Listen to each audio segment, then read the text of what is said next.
వాళ్ళ మనతో పాటు ప్రముఖ ఆధ్యాత్మికవేత్త భారతీ శంకర పీఠ వ్యవస్థాపకులు బ్రహ్మశ్రీ తిరుపతి మూర్తి అవధాని గురువు గారు ఉన్నారు. గురువు గారితో మాట్లాడతాం. గురుగారు నమస్కారం. పరమేశ్వరార్పణం. గురుగారు, ఒక్కో సమస్యకి ఒక్కో పరిష్కారం ఉంటుంది అని అంటూ ఉంటారు. అండ్ కొన్ని పరిహారాలు చేసుకోవడానికి తగిన ప్లేస్ కూడా ఒక రకమైనటువంటి క్షేత్రం అయితే గనక మనకు ఆ ఫలితం కూడా అంతే పవర్ఫుల్గా వస్తుంది అని అంటారు కదా. మరి అలాంటి క్షేత్రం ఏదైనా ఉంటుందా? అలాంటి క్షేత్రాలలో ఎలాంటి పూజలు చేస్తే, ఎలాంటి పరిహారాలు పాటిస్తే మనకు ఫలితం అంతే చక్కగా లభించే అవకాశం ఉంటుందంటారా? తప్పకుండా అమ్మ.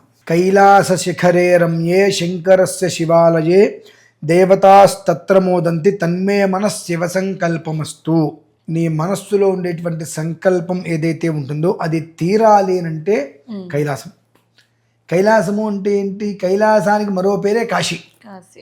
కాశీ క్షేత్ర నివాసంచ కాలభైరవ దర్శనం ప్రయాగే మాధవం దృష్ట్వా ఏకబిల్వం శివార్పణం. ఇట్లా ఏమాత్రం అవకాశం ఉన్నా కొన్ని విశేషమైన పర్వదినాలు మనకు ఏర్పడుతూ ఉంటాయి. అవి ఏర్పడ్డ సమయంలో కాశీ క్షేత్రంలో దానికి సంబంధించినటువంటి ఒక హవనం అంటే హోమం లాంటిది కనుక నిర్వహించినట్లయితే అనేక రకములైనటువంటి ఇబ్బందుల నుంచి బయటపడతారు. ఇందులో మనకు ప్రధానంగా చూసుకుంటే శత్రువులు విశేషంగా ఉంటూ ఉంటారు. ఎట్లా? మన ఇంట్లో అద్దెకుంటూ మనల్ని ఇష్టం వచ్చినట్టు మాట్లాడతారు. మన డబ్బు తీసుకొని మనల్ని ఇష్టం వచ్చినట్టు మాట్లాడుతుంటారు. మన స్థలంలో వాడెవడో వచ్చి కాలు పెట్టి పొజిషన్ నాది అనుకుంటూ వచ్చి అనేక రకాలుగా ఇబ్బందులు పెడుతుంటారు. శత్రుగమనము అని అంటారు. ప్రతిదానికి కూడా మనం ఏం చేద్దాము అన్నా, ఎంత మంచిగా మనం ముందుకెళ్తున్నప్పటికీ కూడా ఎవడో ఒకటి మనల్ని వేలు పెట్టి పొడిచి హింసిస్తూ ఉంటాడు. మనం ఏం చేయలేమా, ఇంతేనా అనేటువంటి స్థితిలు ఏర్పడుతూ ఉంటాయి. ఒకవేళ ఏదైనా చేద్దాము అనుకుంటే వాడెళ్ళి ఇది నాది అని కోర్టులో వేస్తాడు. అవి తేలవు, చావు. పాపం వీళ్ళ ఇంట్లో ఏ పెళ్ళో ఏదో ఉంటుంది, ఆ స్థలం అమ్ముకొని పెళ్లి చేద్దామనో ఇంకోటి రకరకాలుగా అనుకుంటూ ఉంటారు. ఆ అవకాశం లేక ఆ ఇంట్లో పెళ్లి సరిగ్గా జరిపించలేక దానికోసం అప్పులు చేసి ఆ తర్వాత అప్పులు తీర్చలేక తిప్పలు పాలై ఒక రకమైనటువంటి సమస్య కదండి. ఇటువంటివి ఎదురయ్యేటువంటి వాళ్ళకి హనుమత్ జయంతి విశేషం అండి. హనుమత్ జయంతి చాలా విశేషం. హనుమ అతులిత బలధామ అని కొన్ని ఉంటుంటాయి. ఆ హనుమత్ జయంతి అనేటువంటిది అద్వితీయమైనటువంటి ఫలితాన్ని ఇస్తుంది వీళ్ళకి. అదే హనుమత్ జయంతి మనం ఎక్కడైనా చేసుకోవటం వేరు. ఈశ్వరుడి యొక్క 11వ అంశ హనుమంతుడు కనుక మే 12 హనుమత్ జయంతి, 11, 12 2 రోజులు కాశీలో ఈ హనుమత్ జయంతిని పురస్కరించుకొని రుద్ర పాశుపతంగా మహామన్యు సూక్త పారాయణ, మహామన్యు సూక్త హోమం ఈ 2 నిర్వర్తించుకోగలిగితే అంతకు మించినటువంటి పుణ్యం మరొకటి ఉండదమ్మా.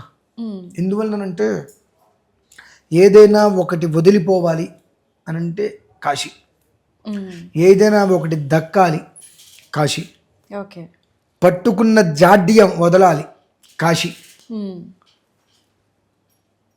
జన్మల పుణ్యం దక్కాలి కాశీ. అంతే. కాశీ అనేటువంటి పేరే అద్వితీయమైనటువంటిది. అది ఎంత అందమైనటువంటిది అంటే అది మహాశ్మశానం. 2 శ్మశానాలు ఉన్నాయండి. ఒకటి మహాశ్మశానం, 2 మనోశ్మశానం. ఈ కాశీని మహాశ్మశానం అని అంటారు. ఆ మహాశ్మశానము అని అంటే ఏమిటి? ప్రతిదీ దగ్ధం చేసేస్తుంది, భస్మం అయిపోతుంది. నీలో ఏదైతే కనుక కష్టం అనేటువంటి దాంతో ఇక్కడికి వచ్చే ఒక కష్టాన్ని అక్కడితో అది భస్మం చేసేస్తుంది. అంత గొప్పది మహాశ్మశానం కాశీ. అక్కడికి చాలామంది తనువు చాలించాలని వెళ్ళిపోతూ ఉంటారు.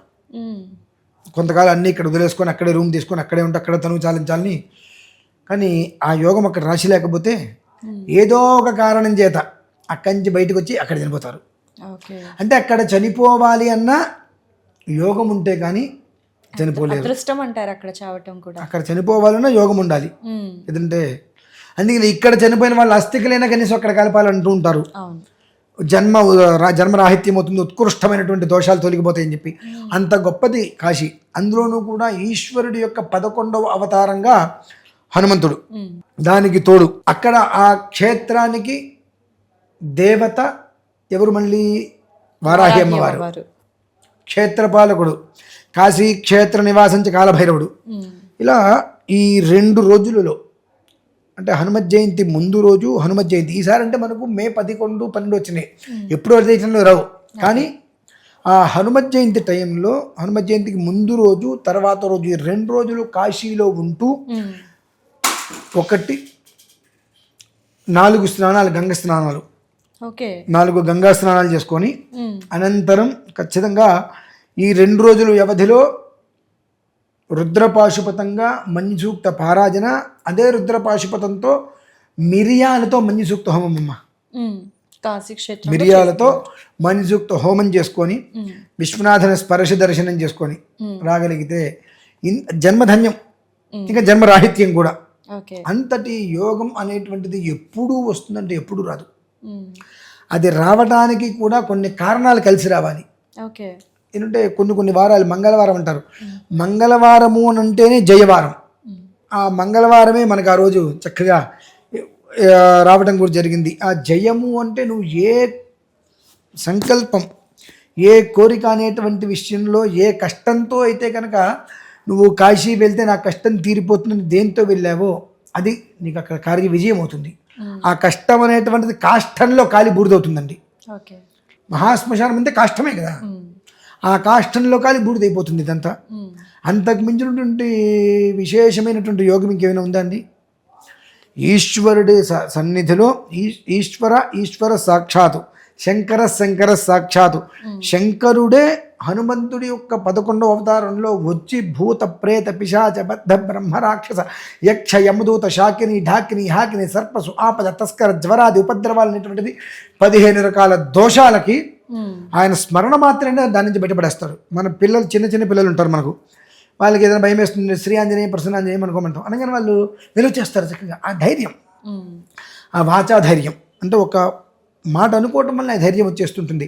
అటువంటిది ఆ క్షేత్రమునందు వెళ్ళి ఆయనకి ఆ ఒక్క పాశుపత ప్రకారంతో మిరియాలతో హవనం చేయటము అంటే కాష్టంలో కర్మ కాలిపోవటమే. ఇక అంతకు మించినటువంటి యోగం ఇంకోటి ఏదైనా ఉందంటే ఇంకెక్కడైనా ఉంటుందేమో, ఇక్కడ దీనికి సంబంధించిన దాంట్లో ఇంకెక్కడా కూడా అంతకు మించిన యోగం అయితే కష్టమమ్మా, అది విషయం. సో గురుగారు, ఏదో పక్కన ఊరంటే వెళ్ళేసి రావచ్చు, సడన్ ప్లాన్ అయినా సరే వెళ్ళొచ్చు, కానీ కాశీ యాత్ర అనేది చాలా దూరంతో కూడుకున్న వ్యవహారం కాబట్టి ఈ 11-12 రోజుల్లో వెళ్ళలేనటువంటి వాళ్ళకి వేరే మార్గం ఏదైనా ఉందా? మా కాశీ అంటే ఖండాంతరంలో లేదుగా. ఇక్కడే గురువు ఒకప్పుడు అంటే వామ్మో అనేవారు, కాశీకి వెళ్తున్నా కాటికి వెళ్ళినా ఒకటే, తిరిగి రారు అని చెప్పి అనేవాళ్ళు. ఇప్పుడు ఉదయం బయలుదేరితే మళ్ళీ రాత్రికి తిరిగి వచ్చేస్తున్నారు అంత ఫాస్ట్గా. ఫ్లైట్ విషయం. Okay okay. ఫ్లైట్లో ఉదయం ట్రైన్లో వెళ్ళినా 26-27 గంటల్లో వెళ్ళిపోతున్నారు. ఎందుకు కాశీ నేను కారులో 14-15 గంటల్లో ఇప్పటికి 5-6 సార్లు వెళ్ళొచ్చా. ఓకే, అంటే అందరూ అలా వెళ్తారంటే చెప్పలేం విషయం. కానీ ప్రత్యక్షంగా రావటం ఒక విధానం, కనీసం పరోక్షంగా అయినా సరే అక్కడ క్రతువుని నిర్వహించుకోగలిగితే చాలా అత్యంత శ్రేయస్కరమమ్మ. ఎందువల్లనంటే కొన్ని రోజులు మరలా అంటే రావు. మరలా రానటువంటి రోజుల గురించి మనం తాపత్రయపడటం కూడా వృధా. కాబట్టి వచ్చినటువంటి దాన్ని సద్వినియోగం చేసుకోవటంలోనే ఉంటుంది. కర్మ ప్రారంధం అనేటువంటిది అది పట్టి పీడిస్తుంది, దాన్ని వదిలించుకోవాల్సిన బాధ్యత మనది. కనీసం ప్రత్యక్షంగా రాలేకపోతే పరోక్షంగా అయినా అక్కడ జరిగేటువంటి దాంట్లో పాల్గొని ఆ 2 రోజులు అయినా సరే ఇక్కడ కాస్త ధర్మబద్ధంగా ఉండగలిగితే ఫలితం అనేటువంటిది యథావిధిహుతాగ్నీనాం యథా కామార్చితార్థినాం, నీ కోరిక ఏ విధానాన్ని అనుసరించి నువ్వు వర్తించావో ఆ దానికి తగ్గ ఫలితం ఏదైతే ఉంటుందో అది నీకు ఆ భగవంతుడు. పరోక్షంగా అంటే ఏ విధంగా అంటారు గురుగారు? ఇప్పుడు మన భారతీయ శంకరపీఠం, ఈ భారతీయ శంకరపీఠం నుంచి 2 రోజులు అక్కడే చేస్తుంది. మేము చేసేటువంటి దాంట్లో పాల్గొనవచ్చు, లేదా అక్కడ కాశీలో ఉన్న వాళ్ళకి ఎవరికైనా కాల్ చేసుకొని అక్కడ ఈ యొక్క హనుమత్ జయంతి సందర్భంగా మా గోత్రనామానికి మీరు పూజ చేయండి అని వాళ్ళని ఎవరన్నా అడిగి అక్కడ ఎవరన్నా చేస్తాను అని అంటే ఆ రకంగా కూడా వాళ్ళకి దానికి ఎంతైతే అవుతుందో అది ఆ అమౌంట్ కూడా వాళ్ళకి పంపించి కూడా ఆ రకంగా కూడా చేయించుకోవచ్చు. లేదు మనం అక్కడ 2 రోజులు మనం అక్కడే ఉంటాం కాబట్టి ప్రత్యక్షంగా మనం ఏంటంటే లైవ్ ఇస్తాం, చేసేటువంటి కర్తవ్యం ఏదైతే ఉంటుందో అది లైవ్ ఇచ్చేస్తాం. కాబట్టి ఆ లైవ్లో వాళ్ళు చక్కగా చూస్తూ ఆ మంత్రాలని వింటూ, అక్కడ చెప్పేటువంటి మంత్రాలకి మన మంత్రాలకి చాలా తేడా ఉంటుంది. ఆ మంత్రాన్ని వింటూ చక్కగా జరిగేటువంటి క్రతువుని చూసుకుంటూ కూడా ఫలితాన్ని పొందవచ్చు. 2 విధానాల్లో ఏ రకంగా అయినా సరే, ప్రత్యక్షంగా అయినా పరోక్షంగా అయినా, అక్కడ వాళ్ళ ద్వారా అయినా సరే, మనం వెళ్తున్నాం కాబట్టి మన ద్వారా అయినా సరే, ఆ రోజు నాడు ఈ ఇంతకు ముందు చెప్పినటువంటి సమస్య అనేటువంటిది దేని గురించి మాట్లాడామో ఆ సమస్యలో ఉన్నటువంటి వారు మాత్రం బయటపడడానికి అమూల్యమైనటువంటి క్షణం. ఓకే గురువుగారు. సో ఈ మే 11, 12 తేదీలు. ఓకే గురువుగారు. సో నిజంగా కాశీ క్షేత్రం అనేది చాలా మహిమాన్వితమైంది. ఒక్కసారి వెళ్ళేసి వచ్చినా చాలు అంటారు. సో అలాంటిది ఈ పుణ్య కార్యాలు గనక ఏదైనా చేసుకుంటే చాలా మంచిది అని చాలా చక్కగా తెలియజేశారు గురువుగారు. ధన్యవాదాలు.